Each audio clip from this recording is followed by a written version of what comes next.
കേരളമടക്കം 5 പ്രധാനപ്പെട്ട സംസ്ഥാനങ്ങൾ പോളിംഗ് ബൂത്തുകളിലേക്ക് നീങ്ങുന്ന ഏറ്റവും പ്രധാനപ്പെട്ട ഈ സമയത്താണ് രാജ്യത്തെ ന്യൂനപക്ഷങ്ങൾക്ക് നേരെയുള്ള അടുത്ത ആക്രമണവുമായി മോദി സർക്കാർ മുന്നോട്ട് വന്നിരിക്കുന്നത്.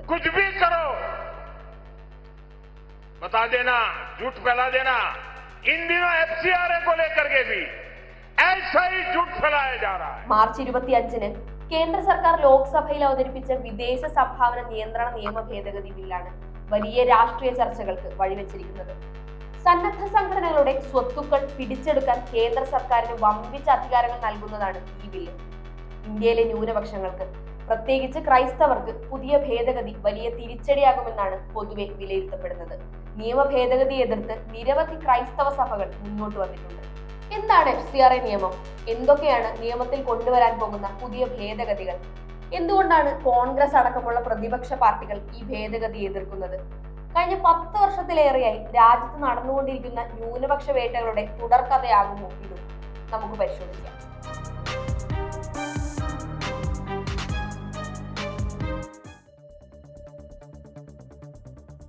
എന്താണ് FCRA?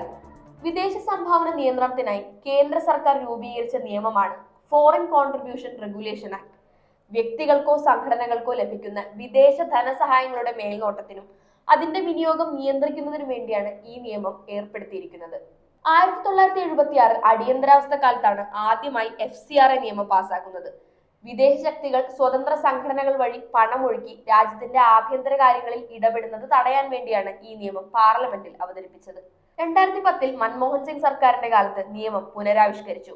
2010-ലെ നിയമം അനുസരിച്ച് രാജ്യത്തെ NGO-കൾക്കോ മറ്റ് സംഘടനകൾക്കോ വിദേശ ധനസഹായം കൈപ്പറ്റണമെങ്കിൽ ആഭ്യന്തര മന്ത്രാലയത്തിന് കീഴിൽ രജിസ്റ്റർ ചെയ്തിരിക്കണം. എന്താണ് ആവശ്യം എന്നുള്ളതിനെ അടിസ്ഥാനമാക്കി ഈ സംഭാവനകളെ സാംസ്കാരികം, സാമ്പത്തികം, വിദ്യാഭ്യാസം, സാമൂഹികം, മതപരം എന്നിങ്ങനെ 5ആയി തിരിച്ചിട്ടുണ്ട്. മോദി സർക്കാരിന്റെ കാലത്ത് 2016, 18, 20 വർഷങ്ങളിലാണ് നിയമം ഭേദഗതി ചെയ്തിട്ടുള്ളത്. ഇതിൽ പ്രത്യേകം ശ്രദ്ധിക്കേണ്ടത്, കേരളത്തിലെ കാര്യം മാത്രം എടുത്തു നോക്കിയാൽ FCRA രജിസ്ട്രേഷൻ ഉള്ളതിൽ 53.8% ക്രൈസ്തവ സംഘടനകളാണ്. അതായത് ന്യൂനപക്ഷ സംഘടനകളുടെ നേതൃത്വത്തിലുള്ള സ്ഥാപനങ്ങളെയാണ് പൂർണ്ണമായും ഈ നിയമം ബാധിക്കുക എന്നർത്ഥം. നിലവിലെ നിയമത്തിൽ രജിസ്ട്രേഷൻ റദ്ദാവുന്ന സംഘടനകളുടെ സ്വത്തിനെ സംബന്ധിച്ച് സമഗ്രമായ ഒരു ചട്ടക്കൂടിന്റെ അഭാവമുണ്ടെന്നാണ് ബില്ല് വിലയിരുത്തുന്നത്. ഇതാണ് പുതിയ ഭേദഗതി അവതരിപ്പിക്കാനുള്ള കാരണമായി ചൂണ്ടിക്കാട്ടുന്നത്. പുതിയ ഭേദഗതി FCRA നിയമത്തിലെ സെക്ഷൻ 15-നെ പൂർണ്ണമായി മാറ്റി എഴുതുകയാണ്. ഒരു സംഘടനയുടെ FCRA രജിസ്ട്രേഷൻ റദ്ദാവുകയോ അവർ സ്വയം നിർത്തലാക്കുകയോ അല്ലെങ്കിൽ എന്തെങ്കിലും കാരണത്താൽ മരവിക്കുകയോ ചെയ്താൽ സംഘടനയ്ക്ക് ലഭിച്ച വിദേശ സംഭാവനകളുടെയും സ്വത്തുക്കളുടെയും നിയന്ത്രണം നിയുക്ത അതോറിറ്റിക്ക് ഏറ്റെടുക്കാനാവും. വേണമെങ്കിൽ സംഘടനകളുടെ ദൈനംദിന നടത്തിപ്പിനായി അതോറിറ്റിക്ക് ഈ സ്വത്തുകൾ ഉപയോഗിക്കുകയും ചെയ്യാം. അതോറിറ്റി സ്വത്ത് നിയന്ത്രണം ഏറ്റെടുത്ത സംഘടനകൾക്ക് FCRA രജിസ്ട്രേഷൻ തിരികെ ലഭിക്കുകയാണെങ്കിൽ അവർ ഉപയോഗിക്കാത്ത സംഭാവനകളും മറ്റ് സ്വത്തുക്കളും തിരിച്ചു നൽകണമെന്നും പുതിയ ഭേദഗതി വ്യവസ്ഥ ചെയ്യുന്നുണ്ട്. എന്താണ് ഇതിലെ അപകടം? ഈ ഭേദഗതി അനുസരിച്ച് സംഘടനകൾക്ക് പ്രത്യേകം പ്രൊജക്ടുകൾക്കായോ സന്നദ്ധ പ്രവർത്തനങ്ങൾക്കായോ മാത്രം FCRA രജിസ്ട്രേഷൻ എടുക്കാൻ സാധിക്കില്ല. ഇങ്ങനെ പ്രത്യേക ആവശ്യങ്ങൾക്ക് ശേഷം രജിസ്ട്രേഷൻ ഉപേക്ഷിച്ചാൽ അതോറിറ്റിക്ക് സംഘടനയുടെ വിദേശ സ്വത്തുക്കൾ മുഴുവൻ ഏറ്റെടുക്കാൻ സാധിക്കും. ഇത് NGO-കളുടെയും മറ്റും പ്രവർത്തനങ്ങളെ പ്രതികൂലമായി ബാധിക്കുമെന്നാണ് വിലയിരുത്തപ്പെടുന്നത്. മാത്രമല്ല, നിശ്ചിത സമയത്തിനുള്ളിൽ FCRA രജിസ്ട്രേഷൻ പുതുക്കാൻ സാധിച്ചില്ലെങ്കിൽ സംഘടനയുടെയോ വ്യക്തിയുടെയോ വിദേശ സംഭാവനകളും സ്വത്തും സ്ഥിരമായി കൈവശം വെക്കാനുള്ള അധികാരവും സർക്കാരിന് ലഭിക്കും. ഇത്തരം സന്ദർഭങ്ങളിൽ നിയുക്ത അതോറിറ്റിക്ക് സ്വത്തുക്കൾ സംസ്ഥാന, കേന്ദ്ര സർക്കാരുകൾക്ക് കീഴിലെ ഏതെങ്കിലും മന്ത്രാലയത്തിനോ ഡിപ്പാർട്ട്മെന്റുകൾക്കോ മറ്റ് ഏജൻസികൾക്കോ കൈമാറാനും സാധിക്കും. ഈ പശ്ചാത്തലത്തിൽ ഈ വർഷം FCRA രജിസ്ട്രേഷൻ ലഭിച്ച സംഘടനകളെ കുറിച്ച് ഞങ്ങൾ അന്വേഷിച്ചു. ഏപ്രിൽ 3 വരെയുള്ള കണക്ക് പ്രകാരം ഈ വർഷം ഇതുവരെ 36 സംഘടനകൾക്ക് മാത്രമേ രജിസ്ട്രേഷൻ അനുവദിച്ചിട്ടുള്ളൂ. ഇതിൽ ഹിന്ദു മത സംഘടനകൾ 5 എണ്ണമാണ്. ക്രിസ്ത്യൻ മത സംഘടനയെ രജിസ്റ്റർ ചെയ്ത ഒന്നുപോലും ഈ ലിസ്റ്റിലില്ല. ലഭിച്ച മൊത്തം അപേക്ഷകളുടെ എണ്ണമോ വിവരങ്ങളോ ഒന്നും വെബ്സൈറ്റിൽ ലഭ്യവുമല്ല. കഴിഞ്ഞ വർഷം 444 സംഘടനകൾക്ക് രജിസ്ട്രേഷൻ അനുവദിച്ചിട്ടുണ്ട് എന്നോർക്കുക. 2026 ഏപ്രിൽ 3 വരെ കേരളത്തിൽ FCRA രജിസ്ട്രേഷൻ ഉള്ള ആകെ സംഘടനകളുടെ എണ്ണം 1015 ആണ്. ഇതിൽ 53.8% ക്രൈസ്തവ സംഘടനകളാണ്. ഏറിയ പങ്കും എറണാകുളം, കോട്ടയം, തിരുവനന്തപുരം ജില്ലകളിൽ സ്ഥിതി ചെയ്യുന്നവയാണ്. ക്രൈസ്തവ സഭകളുടെ പരോക്ഷ സഹായത്താൽ പ്രവർത്തിക്കുന്ന നിരവധി സ്ഥാപനങ്ങൾ വേറെയുമുണ്ട്.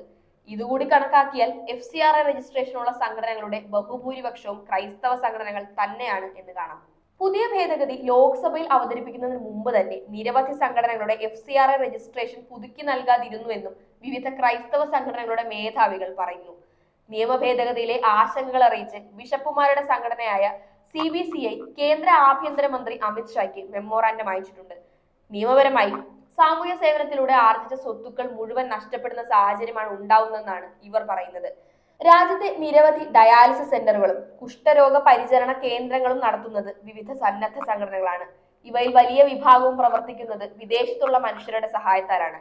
FCRA നിയമ ഭേദഗതി നേരിട്ട് ബാധിക്കുന്നത് ഈ പാവ മനുഷ്യരെയാണെന്നും ക്രൈസ്തവ പുരോഹിതർ പറയുന്നു. സംസ്ഥാനത്തെ മൊത്തം വോട്ടർമാരുടെ 18% ക്രൈസ്തവരാണ്. തെരഞ്ഞെടുപ്പിന്റെ സാഹചര്യത്തിൽ വിഷയം BJPക്ക് പ്രതികൂലമായി വന്നേക്കാം. കേരളത്തിൽ ക്രിസ്ത്യൻ വോട്ടുകൾ സമാഹരിക്കാൻ BJP കഴിഞ്ഞ കുറച്ച് വർഷങ്ങളായി നടത്തുന്ന ഇടപെടലുകൾക്ക് തിരിച്ചടിയാണ് കേന്ദ്ര സർക്കാരിന്റെ ഈ നീക്കം. കഴിഞ്ഞ കുറച്ച് വർഷങ്ങളായി ക്രൈസ്തവ വിഭാഗങ്ങൾക്ക് നേരെ ഹിന്ദുത്വ സംഘടനകളുടെ നേതൃത്വത്തിൽ രാജ്യമൊട്ടാകെ നടക്കുന്ന അതിക്രമങ്ങളുടെ പശ്ചാത്തലത്തിൽ വേണം ഈ ഭേദഗതിയെ വായിക്കാൻ.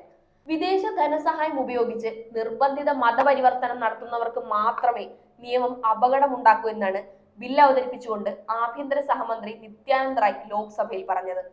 നിർബന്ധിത മതപരിവർത്തനം ആരോപിച്ച് 2 മലയാളി കന്യാസ്ത്രീകൾ ഛത്തീസ്ഗഡിൽ അറസ്റ്റിലായത് കഴിഞ്ഞ ജൂലൈയിലാണ്. ബില്ല് പുനഃപരിശോധിക്കണമെന്ന് ആവശ്യപ്പെട്ടുകൊണ്ട് മുഖ്യമന്ത്രി പിണറായി വിജയൻ പ്രധാനമന്ത്രിക്ക് കത്തയച്ചിട്ടുണ്ട്. പുതിയ ബില്ല് സന്നദ്ധ സംഘടനകളെയും മറ്റ് ക്ഷേമ സംഘടനകളെയും കേന്ദ്ര സർക്കാരിന്റെ കാരുണ്യത്തിന് വിട്ടുകൊടുക്കുമെന്നാണ് കോൺഗ്രസ് നേതാവ് രാഹുൽ ഗാന്ധി പറഞ്ഞത്. എന്തായാലും കേരളമടക്കം നിയമസഭാ തെരഞ്ഞെടുപ്പുകൾ നടക്കുന്ന സംസ്ഥാനങ്ങളിൽ ഈ നീക്കം BJPക്ക് തന്നെ വൻ തിരിച്ചടിയാവുമെന്ന് ആശങ്കയുണ്ട്. അതുകൊണ്ടായിരിക്കാം ഏപ്രിൽ 1 ചേർന്ന സഭാ സമ്മേളനത്തിൽ ബില്ല് തത്കാലം ചർച്ചയ്ക്ക് എടുക്കണ്ട എന്ന് തീരുമാനിച്ചത്. ചർച്ച മാറ്റിവെച്ചാലും ബില്ല് ഉയർത്തുന്ന വെല്ലുവിളികൾ മതന്യൂനപക്ഷങ്ങളെ, പ്രത്യേകിച്ച് ക്രൈസ്തവരെ വലിയ ആശങ്കയിലാഴ്ത്തിയിട്ടുണ്ട്.